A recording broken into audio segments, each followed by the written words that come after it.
फसल, फल और सब्जियों की खेती के बारे में आपने जरूर सुना होगा, लेकिन आपको यह जानकर हैरानी होगी कि चीन के एक गांव में सांपों की खेती होती है। यहाँ पर 170 से ज्यादा परिवार यही काम करते हैं और हर साल 30 लाख से ज्यादा सांप उग जाते हैं। चीन के लोगों को अजीबोगरीब चीजें खाने के लिए जाना जाता है। खासकर कोरोना फैलने के बाद से पूरी दुनिया में इस देश के खान पान की चर्चा हो रही है।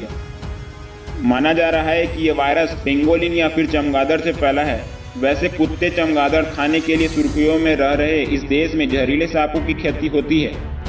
यहाँ का जीसीकियाओ गांव इसी काम के लिए जाना जाता है। यहाँ किंग कोबरा, वाइपर और स्नेक और रेटल स्नेक जैसे एक से बढ़कर एक जहरीले सांप पैदा किए जाते हैं। जानते हैं इसकी खेती क्यों हो रही है। चीन में हजारों सालों से परंपरागत चिकित्सा पर यकीन किया जाता रहा है। इस चिकित्सा के तहत जंगली जानवरों और पेड़ पौधों से किसी भी बीमारी के इलाज का दावा किया जाता है। सांप से स्किन डिसीज के इलाज का सबसे पहला जिक्र 100 ईसा पूर्व में मिलता है। तब चीन में स्किन की गंभीर समस्या में मरीजों का इलाज सांप की त्वचा की लुगदी बनाकर उसे लगाकर किया जाता था। स्किन की बीमारियों से बढ़ते बढ़ते सांप को गंभीर बीमारियों जैसे कैंसर में भी इस्तेमाल किया जाने लगा। ऐसे ही सांप का जहर दिल के मरीज को दिया जाता है। माना जाता है कि सांप की तैयार दवा शराब पीने से पहले ली जाए तो लीवर पर शराब का असर नहीं होता है और पीने वाला हरदम स्वस्थ रहता है। दवा के लिए सांपों के उपयोग को इसी बात से समझ सकते हैं कि साल 1918 में फैले स्पेनिश फ्लू के दौरान चीन में सांप के तेल से इसका इलाज का दावा किया जाता है।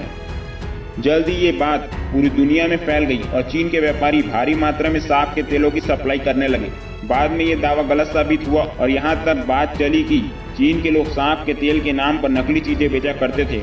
मॉडर्न चीन में भी ट्रेडिशनल चिकित्सा के तहत सांपों का खूब उपयोग होता है। यही वजह है कि चीन के जीसीकियाओ गांव में बाकायदा सांपों की पैदावार शुरू हो गई, ठीक उसी तरह जैसे किसान अनाज उगाते हैं। जीसीकियाओ गांव चूंकि चीन में लगभग 90% तक सांपों की जरूरत पूरा करता है, इसलिए इसे स्नेक विलेज या सांपों का गांव भी कहते हैं। साल 1980 से यहाँ से काम शुरू हुआ और जल्द ही पूरी आबादी यही करने लगी।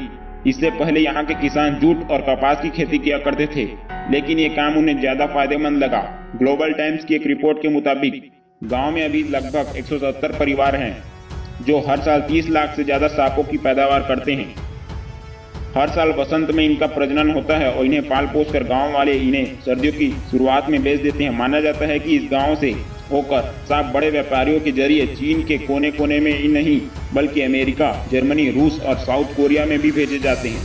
चीन में रेस्तरां में भी सूखे सांपों की डिश बड़े शौक से बेची जाती है। ये एक्जॉटिक फूड आइटम में आते हैं और बहुत ऊंची कीमत पर केवल 5 होटलों में ही मिलते हैं। गांव के बुजुर्ग यंग होनचंग नामक शख्स को सबसे पहले सांपों को पैदा करने का ख्याल आया था। 80 के दशक में उसने अपनी जमा पूंजी लगाकर एक स्नैक फार्म बनाया और धीरे धीरे गांव वालों को भी ये काम सिखाया। अब गांव में 3 उद्देश्य के लिए अलग अलग तरीके से सांपों का प्रजनन होता है। एक हिस्से में सिर्फ वाइपर सांप पैदा किए जाते हैं ताकि उनका जहर बेचा जा सके।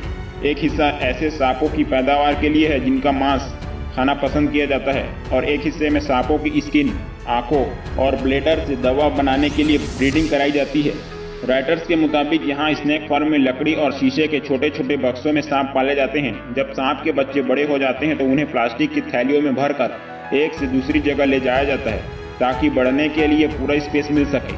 सर्दियों की शुरुआत तक इनकी बढ़त पूरी हो चुकी होती है, तब इन्हें बूचड़ खाने ले जाया जाता है।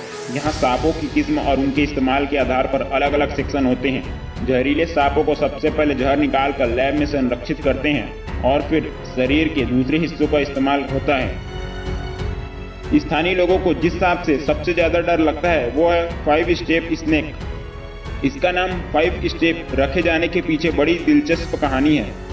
आम लोगों का मानना है कि इस सांप के काटने के बाद इंसान महज 5 कदम तक चल पाता है और उसकी मौत हो जाती है, जिसके कारण इसका नाम 5 स्टेप स्नेक रखा गया है।